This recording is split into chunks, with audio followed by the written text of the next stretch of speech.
Students, इस video में हम लोग देखने वाले टाइप्स ऑफ कॉन्ट्रैक्ट। ठीक है, तो हम लोग अभी भी यूनिट 1 में हैं। यूनिट 1 में हम लोगों ने अभी तक क्या क्या देख लिया? डेफिनेशंस देख ली, distinguish between agreement and contract देख लिया था, फिर उसके बाद में हमने essential elements to valid contract पूरी तरह से कंप्लीट कर लिया था। ओके, अब हम लोग इस वीडियो में क्या देखने वाले बच्चों? Types of contract. तो please give the heading types of contract. अब देखो बच्चों, हम लोग जो कॉन्ट्रैक्ट की बात कर रहे हैं, तो इसके अलग अलग कैटेगराइजेशन के हिसाब से इसके कुछ क्लासेस बनाए गए हैं, या मैं बोलूंगा कुछ टाइप्स बना के रखे हुए। उन कैटेगराइजेशन में सबसे पहला कैटेगराइजेशन आता है A, on the basis of validity. On the basis of validity, ठीक है। तो वैलिडिटी के बेसिस पे आपके कॉन्ट्रैक्ट के क्या क्या टाइप्स बना के रखे हुए, तो उसमें मैं लिस्ट बना के दूंगा, बट हम लोग इस वीडियो में अभी सिर्फ 3 ही हम लोग कॉन्ट्रैक्ट कवर करने वाले। Okay, on the basis of validity contract के क्या क्या टाइप्स बनते हैं? तो सबसे पहला होता है वैलिड कॉन्ट्रैक्ट, फिर आएगा आपका वॉइड कॉन्ट्रैक्ट, फिर आएगा वॉइडेबल, फिर आएगा इलीगल, और उसके बाद में आपको मिलेगा अनइनफोर्सिबल कॉन्ट्रैक्ट। तो ऐसे आपके वैरायटी ऑफ क्या मिल जाएंगे? आपको टाइप्स मिल जाएंगे कॉन्ट्रैक्ट के on the basis of your validity. ठीक है, तो हम लोग स्टार्ट करते हैं सबसे पहले पॉइंट से, that is your valid contract. That is your valid contract. तो वैलिड कॉन्ट्रैक्ट के लिए सेक्शन बोलो तो भाई सेक्शन आपको पता ही है, सेक्शन 2 सबसेक्शन H, ये है आपके वैलिड कॉन्ट्रैक्ट का पर्टिकुलर सेक्शन। तो वैलिड कॉन्ट्रैक्ट एग्जैक्टली क्या होता है आपको बहुत अच्छे से पता है बच्चों। क्या बोला था हमने? कॉन्ट्रैक्ट का definition, an agreement enforceable by law. बात समझ में आई सबको? बस वही आपका वैलिड कॉन्ट्रैक्ट होता है। तो वैलिड कॉन्ट्रैक्ट का मतलब क्या बोलेंगे बताना? सिंपली जो आपने कॉन्ट्रैक्ट का डेफिनेशन दिया था वही आपका वैलिड कॉन्ट्रैक्ट भी रहेगा। तो क्या डेफिनेशन आएगी बताना यहाँ पे? An agreement enforceable by law. Agreement enforceable by law, तो ये आपका बना देगा एक वैलिड कॉन्ट्रैक्ट। और इसको मैं दूसरे लफ्जों में बोलूं बच्चों, तो मैं आपको तब भी बता रहा था इनफोर्सिएबल बाय लॉ का मतलब होता है obey by law, recognised by law.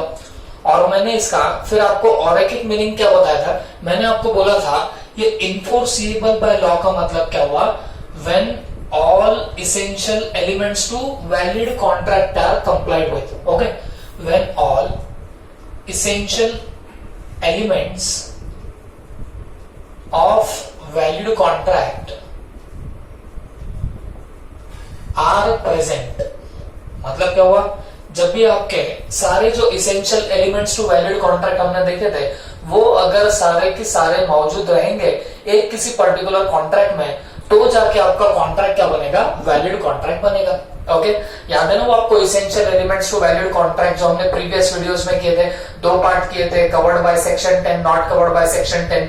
अगर वो सारे के सारे इसेंशियल एलिमेंट्स आपके कॉन्ट्रैक्ट के अंदर होंगे तो जाके आप लोग उसको वैलिड कॉन्ट्रैक्ट बोलोगे, otherwise it will not be becoming a valid contract. बात समझ में आई सबको? तो हम क्या देख रहे हैं? टाइप्स ऑफ कॉन्ट्रैक्ट, उसमें on the basis of validity देख रहे हैं। तो वैलिडिटी के हिसाब से पहला कॉन्ट्रैक्ट कौन सा बनेगा हमारा?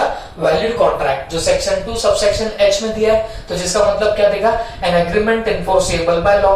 और इनफोर्सिएबल कब बोलेंगे? When all essential elements of valid contracts are present in a particular contract, then that particular contract will be called as your valid contract. बात समझ में आई सबको? ओके, अब हम लोग हमारा सेकंड पॉइंट देखेंगे, या मैं बोलूंगा सेकंड टाइप देखेंगे आपके कॉन्ट्रैक्ट का on the basis of validity में, जो होता है आपका वॉइड कॉन्ट्रैक्ट। जो होगा आपका कौन सा? Void contract. ओके, तो वॉइड कॉन्ट्रैक्ट के लिए आपको सेक्शन रहेगा सेक्शन 2 सबसेक्शन J। ओके, क्या है बताना? सेक्शन 2 सबसेक्शन J, ये आपके वॉइड कॉन्ट्रैक्ट का सेक्शन रहेगा। अब पहले मैं इसके डेफिनेशन बताता हूँ और फिर इसमें हम लोग गिर पढ़ के देखेंगे, क्योंकि वॉइड कॉन्ट्रैक्ट का थोड़ा बहुत रेफरेंस आपको प्रीवियस वीडियोस में भी मिला था, बट डेलिबरेटली मैंने उसको ज्यादा डिटेल में आपको नहीं समझाया था, क्योंकि हमको यहाँ पे वो पूरा देखना ही था। ठीक है, चलो पहले डेफिनेशन लिखते हैं, फिर उसको समझने का ट्राई करेंगे। वॉइड कॉन्ट्रैक्ट का डेफिनेशन क्या है? तो देखो बच्चों, when an agreement ceases to be enforceable by law, ceases to be enforceable by law becomes void when it ceases to be enforceable. तो ऐसे को क्या बोले जाएंगे? void बोलेंगे। ऐसे कॉन्ट्रैक्ट को हम लोग क्या बोलने वाले? void कॉन्ट्रैक्ट बोलेंगे। सर कुछ नहीं समझा, ये क्या डेफिनेशन है? चलो पढ़ के देखते हैं और समझने का प्रयास करते हैं। क्या लिखा है यहाँ पे? when an agreement ceases to be enforceable by law becomes void when it ceases to be enforceable। सीधे साधे शब्दों में बच्चों अगर मैं बोलने जाऊं तो भाई अगर कोई agreement ceases to be enforceable है, ceases का मतलब क्या हुआ बोलना? ना या नहीं होना। ceases का मतलब होता है नहीं होना। मतलब क्या हुआ? when an agreement नहीं है, क्या? enforceable नहीं है। when an agreement is not enforceable, ceases to be enforceable मतलब जो enforceable नहीं होगा, तो when an agreement ceases to be enforceable by law becomes void। जो पर्टिकुलर एग्रीमेंट enforceable नहीं होगा वो आपका void बन जाएगा। ओके देखो मैं प्रीवियस अभी जो टेस्ट लिया हो उसमें एक बच्चे, अब मेरे को एग्जैक्ट याद नहीं कि किसके वो पेपर में मैंने वर्डिंग देखी थी, बट किसी ने तो भी वर्डिंग में ऐसे लिख दिया था, it is not enforceable by law hence it becomes invalid contract. देखो इनवैलिड वर्डिंग यूज करने से अच्छा है कि आप क्या वर्डिंग यूज करोगे। अगर आपने बोला कि ये इन्फोर्सिएबल नहीं है तो उसके लिए आप लोग वर्डिंग हमेशा क्या यूज करोगे? Void contract. तो ऐसा कॉन्ट्रैक्ट जो एनफोर्सिएबल बाय लॉ नहीं होगा उसको हम लोग वॉइड कॉन्ट्रैक्ट बोलने वाले। देखो वैलिड करने के लिए एग्रीमेंट एनफोर्सिएबल बाय लॉ होना चाहिए, तो अगर वो एग्रीमेंट एनफोर्सिएबल बाय लॉ नहीं होगा तो जाके वो आपका वॉइड कॉन्ट्रैक्ट बन जाता है। अच्छा कब से बन जाएगा? When it ceases to be enforceable. कब से बनेगा? जब वो सीज टू बी एनफोर्सिएबल होगा तब से जाके वो वॉइड एग्रीमेंट बनने लग जाएगा। अगर मैं फिलहाल के लिए आपको बोलूं तो अगर मान लीजिए वो जो essential elements to valid contract आपने देखे उसमें से अगर कोई एक आधा भी इसेंशियल एलिमेंट आपका मिसिंग होगा तो आप पकड़ सकते हो बच्चों आपका given contract becomes what your void contract. हाँ लेकिन उसमें कुछ ऐसे भी इसेंशियल एलिमेंट है जो मिसिंग होते हैं तो अलग टाइप का कॉन्ट्रैक्ट बनाते हैं, हम उसकी चर्चा बाद में करेंगे। बात समझ में आ रही है? बट फिलहाल मैं इसका आपको एक प्रॉपर एग्जांपल देता हूं जिससे कॉन्सेप्ट पूरी आपके दिमाग में चली जाएगी। ठीक है चलो प्लीज ध्यान से सुनना। देखो बच्चों मान लीजिए एक पर्टिकुलर पेंटर है, ठीक है, ये देखो ये क्या है बताना, ये एक पेंटर है तो इसका काम है पेंटिंग करना। ये बड़ी काफी अच्छी पेंटिंग कर लेता है, देखो इसके हाथ में ब्रश भी है और अभी कुछ तो भी निकाले इसने। अभी पेंटिंग क्या है मुझे नहीं पता बट समझ के चलना कुछ तो भी उसने पेंटिंग तो निकाली है। तो पेंटर है, पेंटिंग निकालता है और जबरदस्त पेंटिंग निकालता है, इसका नाम भी काफी है पेंटिंग के लिए। ठीक है तो एक पर्टिकुलर बंदा है ए जिसको एक पेंटिंग परचेस करनी है, ठीक है, एक पेंटिंग परचेस करनी है और ये इसको हम लोग नाम दे देंगे मिस्टर पी फॉर पेंटर। ठीक है और इस बंदे ए को पेंटिंग परचेस करनी है सिर्फ और सिर्फ पी के हाथों की पेंटिंग। क्यों पी के हाथों की पेंटिंग? क्योंकि भाई पी जैसे मैं बता रहा हूँ बहुत स्पेशल टाइप का पेंटर है, जबरदस्त पेंटिंग करता है।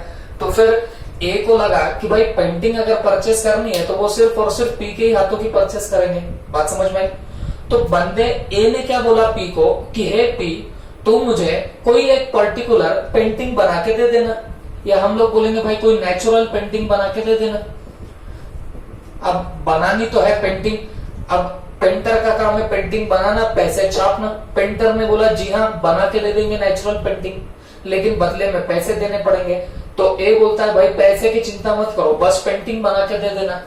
बात समझ में आ रही सबको? तो फिर दोनों के बीच में कॉन्ट्रैक्ट हुआ है, अगर तुमको समझ में आ रहा होगा कैसे कॉन्ट्रैक्ट हुआ। जाओ an agreement enforceable by law कैसे हो गया? देखो ये ए ने प्रपोजल दिया पेंटिंग बना के देगा क्या, इसने एक्सेप्टेंस दिया, प्रपोजल एक्सेप्टेंस क्या बन जाता है? प्रॉमिस। और क्या ये एग्रीमेंट भी बन जाएगा? जी हाँ एग्रीमेंट भी बन जाएगा। कैसे एग्रीमेंट बनेगा? Every promise and every set of promises forming consideration for each other. देखो पेपर में बहुत लोगों ने नो डाउट मॉड्यूल में से देख के लिखा हुआ था, लेकिन एक बात पे मैं आपका फोकस करना चाहूंगा बच्चों, जब भी आपको एग्रीमेंट बनाना होगा तो एग्रीमेंट के लिए क्या क्या लगता है? प्रॉमिस लगता है और प्लस उसमें कंसिडरेशन भी चाहिए रहेंगी, तब जाके वो एग्रीमेंट बनता है। बहुत लोगों ने सिर्फ उतना लिख दिया ऑफर प्लस एक्सेप्टेंस। अरे लेकिन बच्चों ऑफर और एक्सेप्टेंस से तो वो तो सिर्फ आपका प्रॉमिस बनेगा, हमने देखा भी था, नो डाउट मॉड्यूल में लिखा है एक इक्वेशन, लेकिन आप अगर देखोगे तो इक्वेशन के ऊपर की लाइन में उन्होंने प्रॉपर लिखा था कि भाई कंसिडरेशन रहा प्रॉमिस के अंदर तो जाके वो एग्रीमेंट बनता, तो फिर उसने बाद में नीचे ऑफर प्लस एक्सेप्टेंस लिखा हुआ है। ओके, तो please don't be misled. Okay, अच्छा तो अब बात करते हैं वापिस से इस एग्जांपल की। तो ये पेंटर ने हाँ तो बोल दिया, इसने प्रपोजल दिया था पेंटिंग निकालेगा क्या, ये बोलता है जी हाँ निकाल के दे दूंगा। प्रपोजल आया, एक्सेप्टेंस आया, प्रॉमिस बन गया, फॉर कंसिडरेशन। मान लीजिए ये पेंटिंग के लिए बंदा 10,000 पे करने वाला है, कंसिडरेशन भी आ गई, तो आपको नहीं लगता एग्रीमेंट बन गया। और वैसा देखा जाए तो पेंटिंग बेचना वगैरह वो तो एनफोर्सिएबल कॉन्ट्रैक्ट होता है, उसमें कोई दो राय नहीं है। क्लियर है सबको? अब देखो प्रॉब्लम क्या हो गई, जब ये इन्होंने कॉन्ट्रैक्ट किया था कि भाई मिस्टर पी ही उसको पेंटिंग बना के देगा, तो तब तक सब चीजें बराबर प्रॉपर थी, आपके मतलब जितने भी essential elements to valid contract थे वो सारे के सारे फुलफिल हो रहे थे, कोई दिक्कत नहीं थी। लेकिन हुआ क्या, ये जो हमारा मिस्टर पी पेंटर है ये पता नहीं एक किसी और बंदे की ऐसी पेंटिंग निकाल रहा था, तब तक तो इसके नेचुरल पेंटिंग का नंबर भी नहीं आया, पता नहीं इसका जो हार्ट है वो बड़ा ही फास्ट बीट होने लग गया, और आप पकड़ के चलना हार्ट अटैक आ गया बंदे को और सीधा गया भगवान के घर पे। अब बात समझना प्रॉब्लम क्या जनरेट होगी, ये तो अटक गया, ये मर गया, ये डाइड हो गया। अब लेकिन इसकी जो नेचुरल पेंटिंग थी वो अभी तक तो बनी नहीं। कॉन्ट्रैक्ट किया था ए ने कि भाई मैं तेरे को पैसे दूंगा, बदले में तू मुझे पेंटिंग बना के देना, नेचुरल पेंटिंग बना के देना, और हमारे मिस्टर ए को सिर्फ ये मिस्टर पी के ही हाथों की पेंटिंग चाहिए थी। लेकिन आपको समझ रहा होगा ये बंदा किसी और की पेंटिंग बनाते बनाते भगवान को प्यारा हो गया। तो बोलने का मतलब यहाँ पे क्या हो रहा है बच्चों, ये कॉन्ट्रैक्ट की परफॉर्मेंस सिर्फ और सिर्फ आपका मिस्टर पी ही कर सकता था, जो कि अब दुनिया में ही नहीं रहा। तो आपको लगता है क्या कि ये कॉन्ट्रैक्ट जो था नेचुरल पेंटिंग का ये परफॉर्म हो सकता है? जवाब है नहीं हो सकता। कुछ लोगों ने मेरे को पता है दिल में से हाँ बोला होगा, लेकिन बच्चों तुमने ये सोच के बोला कि हम दूसरे को किसी को नेचुरल पेंटिंग बना के देंगे, मैं उसकी बात नहीं कर रहा। दूसरों को दोगे तो दूसरा डेफिनेटली बना के देगा, बट यहाँ पे बात कौन से कॉन्ट्रैक्ट की चल रही है, इन दोनों के कॉन्ट्रैक्ट के बीच की बात चल रही है। ए ने बोला था इसको कि भाई तू मुझे पेंटिंग बना के देना, अब ये तो अटक गया। तो ये मैं पूछ रहा हूं क्या अब ये जो इन दोनों के बीच का कॉन्ट्रैक्ट था ये अब परफॉर्म हो सकता है कि नहीं हो सकता है? तो जवाब अब आएगा कि ये परफॉर्म नहीं हो पाएगा। क्यों? Impossibility of performance. अरे भाई क्या ये ए की पेंटिंग निकालने के लिए पी के ऊपर से नीचे आएगा? जवाब में नहीं आएगा। बात समझ में आ रही सबको? तो here there is impossibility of performance. तो जब ऐसा कुछ हो जाए तो ये कॉन्ट्रैक्ट आपका वॉइड बन जाएगा। ये कैसा बन जाएगा? वॉइड कॉन्ट्रैक्ट बन जाएगा। क्यों? It ceases to be enforceable. अब ये एनफोर्सिएबल नहीं रहा। क्यों? क्योंकि here there is impossibility of performance. और आपको याद होगा हमने essential elements to valid contract में देखा था, अगर इम्पॉसिबिलिटी ऑफ परफॉर्मेंस हो जाए तो आपका कॉन्ट्रैक्ट कभी भी वैलिड कॉन्ट्रैक्ट नहीं बन सकता। तो यहाँ पे भी तो वही हो रहा है, यहाँ पे इम्पॉसिबिलिटी ऑफ परफॉर्मेंस जनरेट हो गई। काहे की वजह से जनरेट हो गई? इसके डेथ की वजह से। तो ये हमारा कॉन्ट्रैक्ट यहाँ पे परफॉर्म नहीं कर सकते, इम्पॉसिबिलिटी ऑफ परफॉर्मेंस निकल के आ गई। तो अगर इम्पॉसिबिलिटी ऑफ परफॉर्मेंस है तो कॉन्ट्रैक्ट आपका एनफोर्सिएबल कॉन्ट्रैक्ट नहीं रहेगा, बल्कि it ceases to be enforceable by law. ये सीज हो जाएगा, ये एनफोर्स नहीं हो पाएगा। तो इसको आप लोग क्या बोलने वाले हो बच्चों? वॉइड कॉन्ट्रैक्ट बोलोगे। बात समझ में आ रही सबको? तो बोलने का मतलब है वो जो essential elements to valid contract थे वो बहुत डिसाइडिंग फैक्टर होते बच्चों। अगर वो सारे की सारे कंप्लाई हो जावे तो आपका जो कॉन्ट्रैक्ट रहेगा वो आपका वैलिड कॉन्ट्रैक्ट बनेगा। लेकिन अगर उसमें से कोई एक भी मिसिंग हो जाए तो या तो आपका कॉन्ट्रैक्ट वॉइड बन सकता, या वॉइडेबल बन सकता, या इलीगल बन सकता। आप बोलेंगे सर वॉइडेबल कब बन सकता, इलीगल कब बन सकता? वो जब टाइम आएगा मैं तब तक बोलूंगा, बट फिलहाल इतना ध्यान में रखो वो गिनती के ही कुछ एलिमेंट से जो फुलफिल ना हुए तो वो वॉइडेबल और इलीगल बनता। हाँ, लेकिन अगर वो गिनती के छोड़ के कोई अगर essential elements to valid contract आपका फुलफिल ना हो तो हमेशा याद रखना आपका contract will be becoming your void contract. जैसे यहाँ पे अब इम्पॉसिबिलिटी ऑफ परफॉर्मेंस हो गई तो आपका कॉन्ट्रैक्ट अब सीधे सीधे क्या हो गया, वॉइड कॉन्ट्रैक्ट बन गया। बात समझ में आए? तो फिर बोलने का मतलब क्या हो गया, अगर कोई agreement ceases to be enforceable, cease हो जाता है, वो आपका इनफोर्स हो नहीं पाता, तब जाके आप लोग उसको क्या बोलने वाले हो, वॉइड कॉन्ट्रैक्ट बोलने वाले हो। बात समझ में आ रही सबको? ओके, तो आप बोलेंगे सर ये डेफिनेशन ऐसे कैसी दी है, when an agreement ceases to be enforceable by law becomes void. तो डेफिनेशन तो इधर ही खत्म हो जानी चाहिए थी, बट उसके आगे भी क्या लिखा, when it ceases to be enforceable.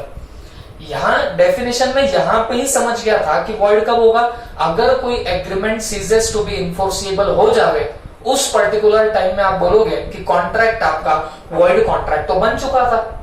फिर आगे डेफिनेशन क्यों बढ़ेगी, when it ceases to be enforceable.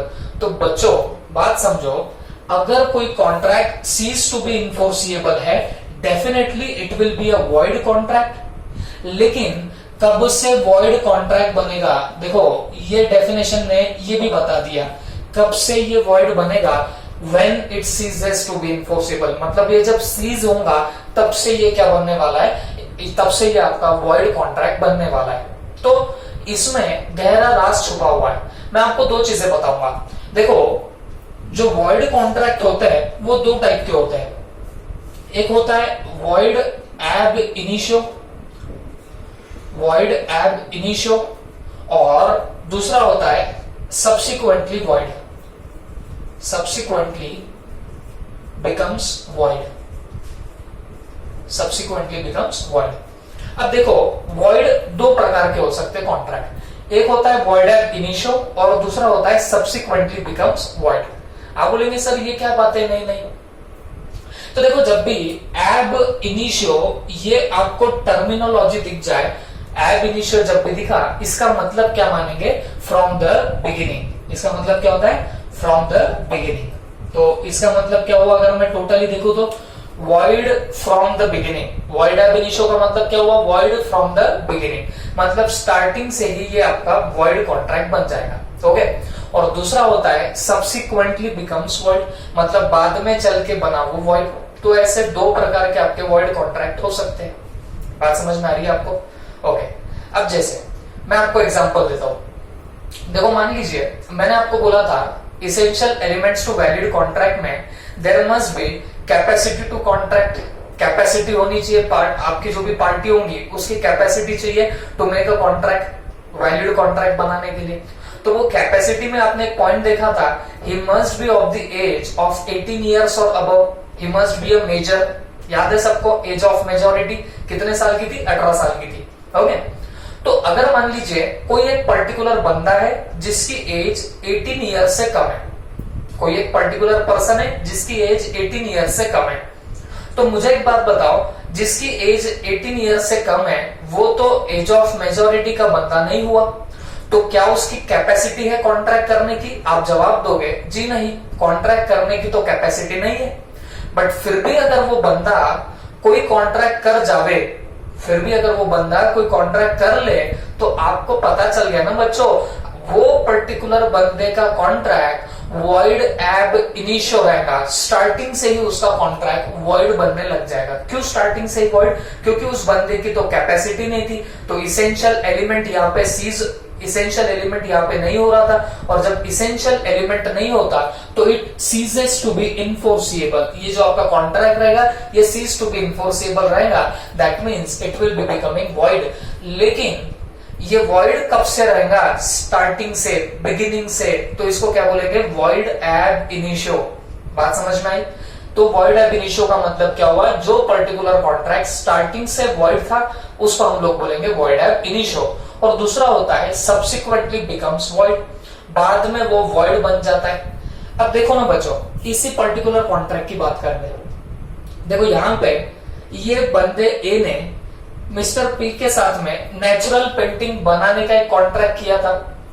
तो जब कॉन्ट्रैक्ट किया था बच्चों, तो ये स्टार्टिंग से वॉइड नहीं था, स्टार्टिंग में ये प्योरली वैलिड कॉन्ट्रैक्ट था, एनफोर्सिएबल बाय लॉ भी था। लेकिन बाद में ये मिस्टर पी की डेथ होने के बाद आपका ये कॉन्ट्रैक्ट क्या बन रहा था, वॉइड कॉन्ट्रैक्ट, क्योंकि आपका जो एक इसेंशियल एलिमेंट था वो बाद में मिस होने लग गया। That is what impossibility of performance. लेकिन आप ध्यान में रखना, वो जो इम्पॉसिबिलिटी ऑफ परफॉर्मेंस है वो कॉन्ट्रैक्ट में कब निकल के आई, वो बाद में निकल के आई। बाद में मतलब कब, जब इस बंदे की डेथ हो गई। तो ये कॉन्ट्रैक्ट जो था वो वॉइड बना, लेकिन ये वॉइड कब बना, बाद में बना। बात समझ में आ रही सबको? ओके, तो दो टाइप के आपके वॉइड होते हैं, एक होता है वॉइड एब इनिशियो और एक सब्सिक्वेंटली बिकम्स वॉइड। तो ये जो डेफिनेशन है ना बच्चों, डेफिनेशन ने ये व्हेन क्यों लगाया, तो ये बोलने के लिए लगाया कि ये कब से वॉइड होगा। देखो डेफिनेशन में दो चीजें हैं, अगर आपका ध्यान होगा, किसको वॉइड बोलते वो भी दिया है और कब से वॉइड होगा ये भी आपकी डेफिनेशन दे रही है। देखो ये लीगल लैंग्वेज होती है बच्चों, इसको अगर पूरा तोड़ मरोड़ के पढ़ोगे, डीप में जाके पढ़ोगे तो बहुत सारे मीनिंग आपके सामने इकट्ठे होने लगेंगे, लेकिन उतना आपको प्रॉपर ध्यान भी देना पड़ेगा। ओके, तो क्या हुआ ये, when an agreement ceases to be enforceable, अगर कोई agreement cease to be enforceable है, माने आपके essential elements to valid contract fulfil नहीं हो रहे हो, तो जाके ceases to be enforceable by law becomes void। यहां पे कंप्लीट कर दिया कि ये एग्रीमेंट void बन जाएगा। हाँ, लेकिन अब आगे क्या चालू है, कब से ये void बनेगा, when it ceases to be enforceable, जब वो सीज हो जाएगा enforceable बनने से, तब से वो void बनेगा। अच्छा, ये क्यों किया, जैसे मैंने आपको बताया कुछ कॉन्ट्रैक्ट ऐसे होते हैं जो बिगिनिंग से void होते हैं, बिगिनिंग से सीजेस टू बी इनफोर्सिएबल हो गए। जैसे मैंने एग्जांपल दिया माइनर का, वो बिगिनिंग से ही इनफोर्सिएबल नहीं होता। बात समझ में आ रही तुमको? और दूसरा सब्सिक्वेंटली बिकम्स वॉइड, ये पहले तो वैलिड कॉन्ट्रैक्ट था, लेकिन ये वॉइड कब बना, जब उसकी डेथ हो गई। इसके लिए यहाँ पे डेफिनेशन में वो भी लिख के दिया है कि ये कब से वॉइड बनेगा। तो कब से बनेगा, when it ceases to be enforceable. इस केस में बोलूं, माइनर के केस में वो बिगिनिंग से वॉइड था, और इस पर्टिकुलर एग्जांपल के केस में बोलूं तो ये सब्सिक्वेंटली आपका क्या बना, वॉइड बना। Is that clear? ओके, तो बच्चों ये मैंने आपको अभी तक on the basis of validity two types of contract बता दिए। कौन कौन से बताया, एक वैलिड कॉन्ट्रैक्ट बता दिया और एक मैंने आपको वॉइड कॉन्ट्रैक्ट बता दिया। वैलिड कॉन्ट्रैक्ट का क्या मीनिंग बताया आपने, an agreement enforceable by law, या जहां पे सारे essential elements to valid contract comply हो रहे होंगे तो वो आपका क्या बनेगा बताना, वैलिड कॉन्ट्रैक्ट बन जाएगा। लेकिन अगर हम लोग बात करें आपके वॉइड कॉन्ट्रैक्ट की, तो सेक्शन 2 सबसेक्शन जे ये उसमें अंदर होता है। तो इसने हमको क्या बोला, when an agreement ceases to be enforceable by law becomes void when it ceases to be enforceable. मतलब इसमें डेफिनेशन में दो चीजें हैं। पहले तो ये बताया कि जो agreement cease to be enforceable है, मतलब जो इनफोर्सिएबल नहीं होगा वो डेफिनेटली वॉइड रहेगा। हाँ, लेकिन कब से वॉइड रहेगा, when it ceases to be enforceable, जब से ये इनफोर्सिएबल नहीं होगा तब से ये क्या बनने वाला है बताना, वॉइड बन जाएगा। और मैंने आपको बता दिया दो टाइप के वॉइड, एब इनिशियो का मतलब क्या, बिगिनिंग से वॉइड था, जैसे वो माइनर का एग्जांपल मैंने आपको बताया, 18 ईयर से कम वाली एज का बताया, और सब्सिक्वेंटली बिकम्स वॉइड, जैसे हम लोग यहाँ पे बात कर रहे थे। Is that clear? ओके, तो हम लोग ये पहले नोट कर लेंगे और उसके बाद में हम लोग हमारा नेक्स्ट टाइप ऑफ कॉन्ट्रैक्ट देखेंगे, that is what your voidable contract. तो प्लीज फटाफट आप लोग नोट कर लेना। Okay,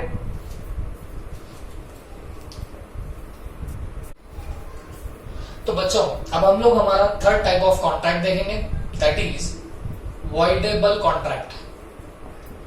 that is what, voidable contract. तो ये मिलेगा आपको सेक्शन 2 सबसेक्शन आई के अंदर।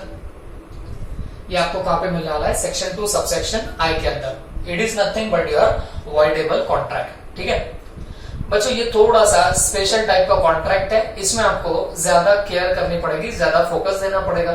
ठीक है, चलो देखते क्या बोला इसमें।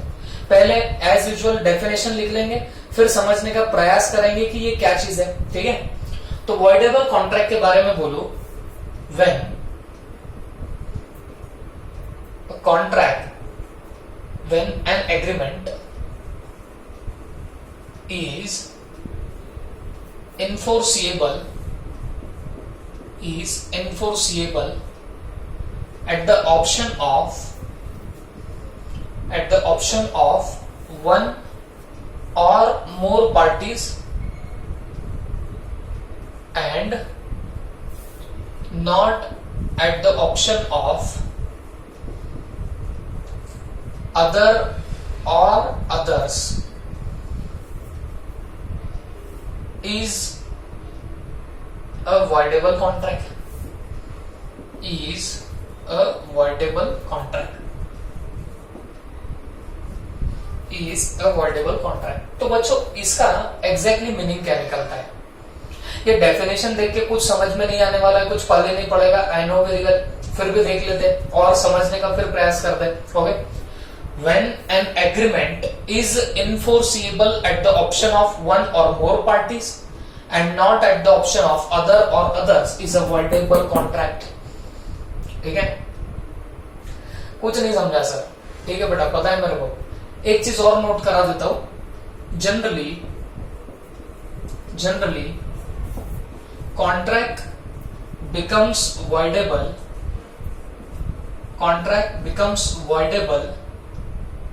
if consent is given by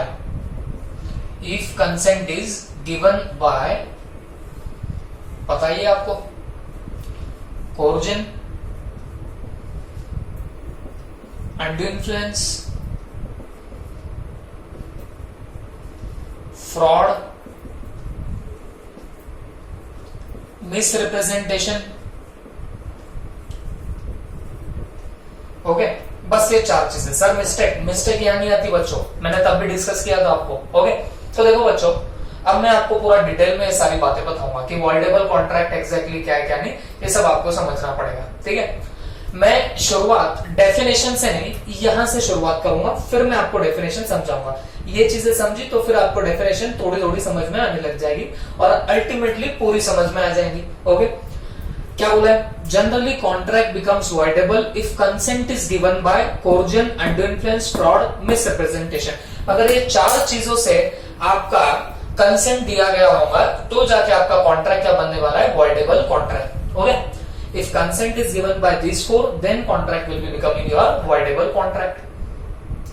जिसमें कोर्जन का मतलब आपको बहुत अच्छे से पता है, उसमें हमने क्या देखा था? फिजिकल हार्म, इसको क्या बोलते हैं आपका कोर्जन। फिर अंडर इन्फ्लुएंस, मेंटल टॉर्चर। फिर फ्रॉड, पता ही आपको, मिसप्रेजेंटेशन, हम सामने वाले को इंटेंशनली डिसीव नहीं करते, अटकाते नहीं, बट वो सामने वाला तो अटक जाता है, हमारा कोई इंटेंशन नहीं होता, तो वो आपका क्या बनेगा? मिसप्रेजेंटेशन। तो इनसे जनरली आपका कॉन्ट्रैक्ट क्या बन जाता है? वॉइडेबल कॉन्ट्रैक्ट बन जाता है। क्लियर है सबको? ओके, डेफिनेशन अभी तक हमको समझ में नहीं आई है, मैं एक एग्जांपल लूंगा, फिर उसको हम लोग इन डिटेल में समझने का ट्राई करेंगे। ठीक, ध्यान दो। देखो बच्चों, ये है हमारा मिस्टर ए और मान लीजिए ये हमारा मिस्टर बी। वो वही एग्जांपल हम लोग कैरी ऑन कर दे। इस बंदे ने इसको फिजिकल हार्म किया, बी ने ए को फिजिकल हार्म किया, काय के लिए? ताकि ए मान लीजिए उसको 50,000 रुपए लेंड कर दे। ठीक है, ए उसको 50,000 लेंड कर दे, इसके लिए बी ने उसके ऊपर फिजिकल हार्म किया। ओके, ये शायद मैंने टेस्ट में भी डाला था एक पॉइंट। अब मुझे एक बात बताओ, ये अगर ऐसा पर्टिकुलर कॉन्ट्रैक्ट हो जावे, इस बंदे ने बलजबरी के 50,000 उसको दिए, लेंड किए, मतलब बी वापस तो दे देगा उसको, लेकिन यहाँ पे ए का कंसेंट फ्री नहीं था, ए खुद से नहीं देना चाहता था, वो तो क्योंकि बी ने उसके ऊपर फिजिकल हार्म कर दिया, तो फिर आपके मिस्टर ए ने क्या कर दिया? 50,000 उसको लेंड कर दिए। ओके, देखो मैं टेस्ट की एक छोटी सी बात बोलना चाहूंगा, मेरे को 3-4 लोगों के बड़े इंटरेस्टिंग आंसर है। आपको याद है वो क्वेश्चन नंबर 4 जिसमें मैंने डाला था कि भाई ए ने उसको लेंड किया, क्यों? क्योंकि बी ने उसको थ्रेटन किया था कि he will shoot if he does not lend ₹20,000, ऐसा मैंने क्वेश्चन डाला था। ओके, तो काफी लोग हैं जिन लोगों ने यहाँ पे लिख दिया था कि भाई यहाँ पे कोर्जन हुआ है, तो उनका तो मेरे को कोई दिक्कत नहीं है। काफी लोग हैं, सारे ऑलमोस्ट सबने वैसे ही किया था, बट कुछ लोगों ने यहाँ पे ऐसा बोला था कि भाई यहाँ पे अनड्यू इन्फ्लुएंस हुआ है। हाँ, कुछ लोग मुस्कुरा रहे होंगे, कुछ लोग बोल रहे होंगे सर यहाँ पे कहाँ अनड्यू इन्फ्लुएंस हो रहा है। नहीं बच्चों, वो वर्डिंग वैसी थी, जो बहुत ज्यादा डीप में जाके सोच रहा हूँ ना, वो वहां पे परेशान हो गए थे। कुछ लोगों ने लिखा था कि यहाँ पे अनड्यू इन्फ्लुएंस हुआ है। यहाँ तो मैं ड्राइंग करके बता रहा हूँ कि इसने इसका गलत आवाज दिया, इसलिए आप यहाँ पे कोर्जन वोर्जन बहुत फटाफट बोलोगे, बट जो हमारी टेस्ट का क्वेश्चन था वहां पे मैंने डाला था B threatens to A to shoot him, मतलब उसको धमका रहा है। बात समझो, धमकी दे रहा है कि भाई तूने अगर लैंड नहीं दिए तो मैं तेरे को उड़ा दूंगा, धमकी देना। ओके, तो कुछ बच्चों ने सोचा होगा कि यार सर थ्रेटन कर रहा है ना, तो थ्रेटनिंग बोले तो मेंटल टॉर्चर कर रहा होगा, मेंटल टॉर्चर कर रहा होगा, इसके लिए अंडू इन्फ्लुएंस हो गया। तो ऐसा कुछ बच्चों ने लिखा है। No doubt they are thinking absolutely correctly, लेकिन बच्चों आपको जितना पता है उसके एंगल से आप लोग सही जवाब दे रहे थे। बट अगर जब आपको एक्चुअल में अंडू इन्फ्लुएंस की डेफिनेशन, कोर्जन की डेफिनेशन पता चलेंगी, तो आपको पता चल जाएगा कि आप लोग गलत हो। मैंने जितना जस्ट वहां पे वो पॉइंट आया था उस हिसाब से मैंने एक्सप्लेन कर दिया, तो उस हिसाब से तो आपका सही था, आप लोग सही सोच रहे थे। बट जब आप एक्चुअल में अंडू इन्फ्लुएंस कोर्जन की डेफिनेशन देखोगे तब आपको पता चलेगा कि बहुत सारी चीजें आती है। फिलहाल के लिए बोलता हूं कि अगर कोई बंदा सामने वाले को थ्रेटन भी करता है, मारने के लिए डराता भी है, तो भी वो आपका काय के अंदर आ जाता है, कोर्जन के अंदर आता है। अंडू इन्फ्लुएंस लाने के लिए दो लोगों के बीच में रिलेशनशिप चाहिए, जहां पे एक पार्टी डोमिनेटिंग पार्टी होती है। खैर वो सारी चीजें हम लोग वहां पे देखेंगे, फिलहाल के लिए आप लोग इतना समझ लेना। ओके, तो यहाँ पे आपको भी दिख रहा होगा कि फिजिकल हार्म किया, कोर्जन हो गया और इसने 50,000 लेंड कर दिए। तो आपको समझ ही रहा होगा यहाँ ए का जो कंसेंट था, तो ए का कंसेंट फ्री नहीं था। ये समझ गया सबको? ए का जो कंसेंट था 50,000 रुपए देने के लिए, वो फ्री नहीं था, वो कोर्जन से लिया गया। और मैंने अभी आपको क्या बोला, अगर coercion and influence fraud miss representation, इससे अगर तुमने आपका कंसेंट दिया होगा तो ये कॉन्ट्रैक्ट वॉइडेबल कॉन्ट्रैक्ट बनेगा। तो ये जो कॉन्ट्रैक्ट हुआ इसमें, ये कॉन्ट्रैक्ट को हम लोग बोलेंगे वॉइडेबल कॉन्ट्रैक्ट। इसको हम लोग क्या बोलने वाले, वॉइडेबल कॉन्ट्रैक्ट। अब वॉइडेबल कॉन्ट्रैक्ट की खासियत क्या होती है, प्लीज ध्यान से सुनना। देखो, वॉइडेबल कॉन्ट्रैक्ट में जिस पार्टी पे हार्म हुआ, जिस पार्टी को तकलीफ हुई, उसको बोलते हैं एग्रीव्ड पार्टी। उसको क्या बोलते हैं, एग्रीव्ड पार्टी। इसका मतलब क्या हुआ, जिस पार्टी को हार्म पहुंचा, जिसको तकलीफ पहुंची, उसको आप लोग नाम देंगे एग्रीव्ड पार्टी। हो गए? या डिसीव्ड पार्टी, मतलब जिसको डिसीव हुआ, मतलब जिसको हार्म पहुंचा, वो रहेंगे आपकी एग्रीव्ड पार्टी या डिसीव पार्टी भी बोल सकते हो। तो बच्चों, ये जो एग्रीव्ड पार्टी होती है, आपको भी समझ रहा होगा, इसका कंसेंट यहाँ पे फ्री कंसेंट नहीं था, तो ये कॉन्ट्रैक्ट बना वॉइडेबल कॉन्ट्रैक्ट। तो हमेशा याद रखना, इस पर्टिकुलर ए नाम की पार्टी को हमेशा दो राइट्स होते हैं, दो राइट्स रहेंगे। क्या? एक तो ये कॉन्ट्रैक्ट को रिजाइंड कर सकती है पार्टी। रिजाइंड करना मतलब कैंसिल करना, परफॉर्मेंस ही नहीं करना। तो अगर ए ने कॉन्ट्रैक्ट रिजाइंड कर दिया तो बच्चों ये कॉन्ट्रैक्ट हुआ ही नहीं, ऐसा माना जाएगा। In short, this will be becoming your void contract. अगर मान लीजिए जो एग्रीव्ड पार्टी है, इसने अगर क्या कर दिया, कॉन्ट्रैक्ट रिजाइन कर दिया, रफा दफा कर दिया, तो ऐसा माना जाएगा कि यहाँ कोई कॉन्ट्रैक्ट हुआ ही नहीं, यहाँ कोई ऑब्लिगेशन निकल के आएगा ही नहीं। तो बोलने का मतलब क्या हुआ, it will be becoming your what, void contract. लेकिन उसके लिए ए को क्या करना जरूरी है बताना, ए को कॉन्ट्रैक्ट रिजाइन करना जरूरी है। लेकिन अगर ए कॉन्ट्रैक्ट को रिजाइन ना करे, ए कॉन्ट्रैक्ट को कैंसिल ना करे, तो बच्चों ये कॉन्ट्रैक्ट वैलिड कॉन्ट्रैक्ट ही रहेगा। बात समझ के लेना। ए अगर रिजाइन करता है तो फिर वॉइड कॉन्ट्रैक्ट बन जाएगा, और अगर रिजाइन नहीं किया तो ये कॉन्ट्रैक्ट बनेगा आपका कौन सा वाला कॉन्ट्रैक्ट, वैलिड कॉन्ट्रैक्ट बनेगा। तो एक बच्चे ने आप ही के टेस्ट में, एक बच्चे ने ऐसे ही, ये जो हमारा 4th नंबर का क्वेश्चन था वो सेम ऐसे ही था, तो वो बच्चे ने लिख दिया कि सर ये तो कॉन्ट्रैक्ट वैलिड कॉन्ट्रैक्ट बन जाएगा। तो मैंने पूछा क्यों वैलिड कॉन्ट्रैक्ट, तो बच्चा बोलता है यहाँ तो कोई लिखा नहीं है कि कॉन्ट्रैक्ट को उसने कैंसिल कर दिया। ओके, कॉन्ट्रैक्ट कैंसिल किया नहीं, तो ये तो क्या बना बताना, ये तो फिर वैलिड कॉन्ट्रैक्ट बनता है, क्योंकि कोर्जन यहाँ पे था, और कोर्जन था तो कॉन्ट्रैक्ट बिकम्स वॉइडेबल कॉन्ट्रैक्ट। और वॉइडेबल कॉन्ट्रैक्ट इस पार्टी को दो राइट देता है, या तो ये रिजाइंड करे या तो ये कंटिन्यू करे।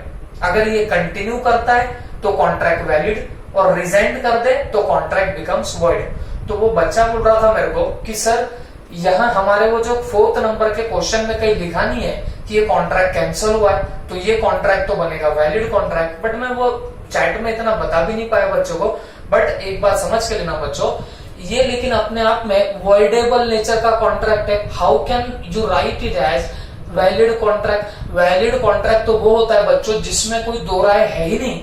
और वॉइडेबल कॉन्ट्रैक्ट ऐसी चीज है जहां पे दो ऑप्शन खड़े होते हैं, अगर कंटिन्यू किया तो फिर जाके वैलिड, और डिसकंटिन्यू माने रिजाइन कर दिया तो जाके वो वॉइड बनेगा। तो हमेशा याद रखना कंक्लूजन लिखते वक्त, वो जो 4 नंबर का क्वेश्चन था वहां कंक्लूजन कभी ऐसे नहीं आएगी कि it becomes a valid contract, क्योंकि उसने तो बंदे ने कैंसिल किया ही नहीं, ये कभी नहीं आएगा। क्योंकि वैलिड कॉन्ट्रैक्ट का मतलब क्या होता है बच्चों, जहां पे कोई आपका ऑप्शन निकल के नहीं आता कैंसिल वैंसिल करने का, वो होता है वैलिड कॉन्ट्रैक्ट, वो फुल्ली इन्फोर्सेबल होता है। तो अगर ऐसा कोई सिनारियो आए तो आपकी कंक्लूजन में डेफिनेटली वॉइडेबल कॉन्ट्रैक्ट लिखा हुआ होना चाहिए। हाँ, वो तुमको देखने की जरूरत नहीं है कि वो कैंसिल हुआ कि नहीं हुआ, आपको सिर्फ इतना लिखना पड़ेगा तो given contract is not valid, it becomes a voidable contract. वो बात अलग है, ये वॉइडेबल कॉन्ट्रैक्ट ऐसी चीज है, अगर जैसे ये ए पार्टी ने उसको पैसे दे दिए, अगर ये कॉन्ट्रैक्ट रिजाइन कर देगा तो ये कॉन्ट्रैक्ट वॉइड बन जाएगा, और अगर ये रिजाइन नहीं करता तो contract become valid contract. Okay, ये बात को ख्याल में रखना। अब मैं लगा तो इसको कोरिलेट करता हूं मेरे एग्जांपल के साथ में, वापिस से मैं एग्जांपल पे आता हूं।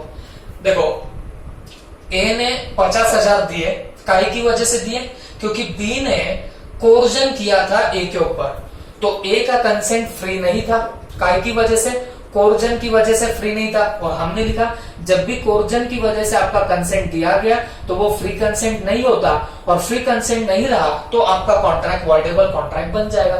तो ये कॉन्ट्रैक्ट क्या है, वॉइडेबल कॉन्ट्रैक्ट है। और हमेशा याद रखना वॉइडेबल कॉन्ट्रैक्ट में इस एग्रीड पार्टी को हमेशा एक राइट रहेगा। कौन सा राइट रहेगा बच्चों, it will have right to resign the contract, cancel the contract, ये कॉन्ट्रैक्ट को खत्म करने का राइट रहेगा। मतलब ये 50,000 रुपए दिया, मतलब उसने, अगर मान लो इसने जब गला पकड़ के बोला कि भाई तू मेरे को 50,000 दे, और वहां पे टर्म लिख दे कि बी 2 साल तक उसको रीपे करता रहेगा, ऐसा एग्रीमेंट बना के लिया बी ने, और इस बेचारे ने पहले जब कोर्जन हो रहा था तब साइन भी कर दिया कि भाई मैं 50,000 तो आज दे दूंगा और बी मुझे 2 साल के बाद में रुपया लौटा देगा।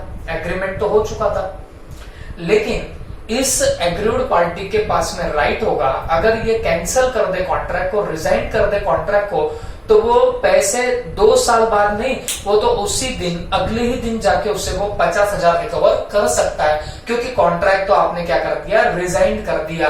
तो वो तो जो आपने एग्रीमेंट साइन किया था कि बी 2 साल के बाद पैसे देगा, उसकी कोई वैलिडिटी ही नहीं रहती। तो बच्चों ये कॉन्ट्रैक्ट बन जाएगा वॉइड। लेकिन उसके लिए इस बंदे ने एक्शन लेना जरूरी होता है। किसने एक्शन लेना जरूरी होता है, आपके एग्रीड पार्टी ने।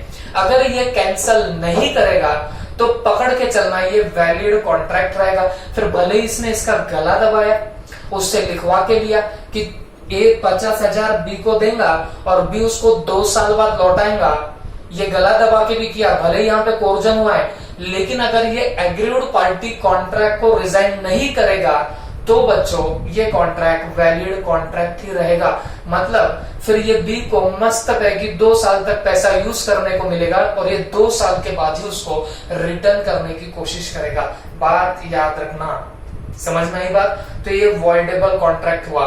अब आते हैं उसके डेफिनेशन के अंदर। क्या डेफिनेशन थी voidable contract? Section 2 subsection I, when an agreement is enforceable at the option of one or more party and not at the option of other or others is called as voidable contract। जब कोई contract एक party, यहाँ पे agreed party, एक party के लिए enforceable रहेंगी, not at the option of other, और दूसरे के लिए नहीं रहेंगे। क्यों? क्योंकि इसके हाथ में तो हमेशा राइट है, अगर ये जब चाहे तब क्या कर सकता है, कॉन्ट्रैक्ट को कैंसिल कर सकता है। तो इसके लिए इसके हिसाब से इन्फोर्सिएबल रहेगा और इसके हिसाब से इन्फोर्सिएबल नहीं रहेगा। बात समझ में आ रही है आपको? तो ऐसे कॉन्ट्रैक्ट को आप लोग क्या बोलने वाले हो, इसको हम लोग वॉइडेबल कॉन्ट्रैक्ट बोलेंगे। तो when an agreement is enforceable at the option of one और मोर पार्टी, इसके हिसाब से इन्फोर्सिएबल, लेकिन ये जब तक चाहे तब तक enforceable, and not at the option of other और अदर्स, लेकिन दूसरे को इन्फोर्सिएबल नहीं रहेगा। कब बताना? जब ये कैंसिल करने लग गया तब। तो it will be becoming your what, voidable contract. Simply speaking voidable contract क्या है? अगर मान लीजिए आपका कॉन्ट्रैक्ट इन 4 चीजों की वजह से हुआ, अंडर इन्फ्लुएंस, फ्रॉड, मिसरिप्रेजेंटेशन और कोर्जन, तो आपका कंसेंट फ्री नहीं रहेगा, और फ्री नहीं रहेगा इन 4 चीजों की वजह से then your contract will be becoming voidable contract. और वॉइडेबल कॉन्ट्रैक्ट में एक चीज याद रखना, हमेशा ये जो एग्रीड पार्टी रहेंगी इसको 2 राइट्स रहेंगे। कौन से 2 राइट्स रहेंगे बताना। एक तो ये कॉन्ट्रैक्ट कंटिन्यू कर सकता है, रिजाइन नहीं करेगा। तो ये रिजाइन नहीं करेगा कॉन्ट्रैक्ट को तो भाई कॉन्ट्रैक्ट वैलिड रहेगा, स्वच्छ कॉन्ट्रैक्ट रहेगा, उसमें कोई दिक्कत नहीं।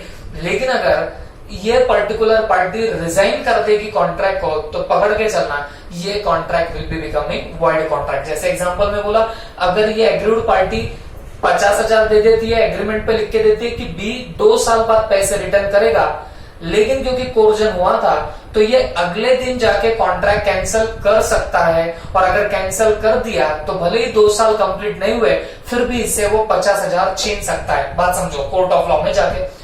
तो क्योंकि वो कॉन्ट्रैक्ट फिर बाद में क्या बन जाएगा, वॉइड कॉन्ट्रैक्ट बनेगा। लेकिन अगर ये particular agreed party contract resign करती नहीं है तो फिर पकड़ के चलना, उसको कोई बचा नहीं सकता। Contract will be very much valid contract. तो फिर जो उसने लिख के दिया है 50,000 दिए, वो 2 साल बाद पैसे देगा, वो कॉन्ट्रैक्ट वैलिड रहेगा। तो फिर ये बंदे को 2 साल के बाद ही उसको पैसे लौटाने पड़ेंगे। Is that clear? तो this is all about your voidable contract, जो एक पार्टी के लिए एनफोर्सिबल होगा, दूसरे पार्टी के लिए एनफोर्सिबल नहीं होगा। It is nothing but your voidable contract as per section 2 subsection r. Is that clear? Okay, तो बच्चों हम लोग इस वीडियो में इतना ही देखेंगे। नेक्स्ट वीडियो में हम लोग on the basis of validity के और 2 रिमेनिंग टाइप है और फिर डिस्टिंग्विश है, वो सारी चीजें देखेंगे। Okay, thank you.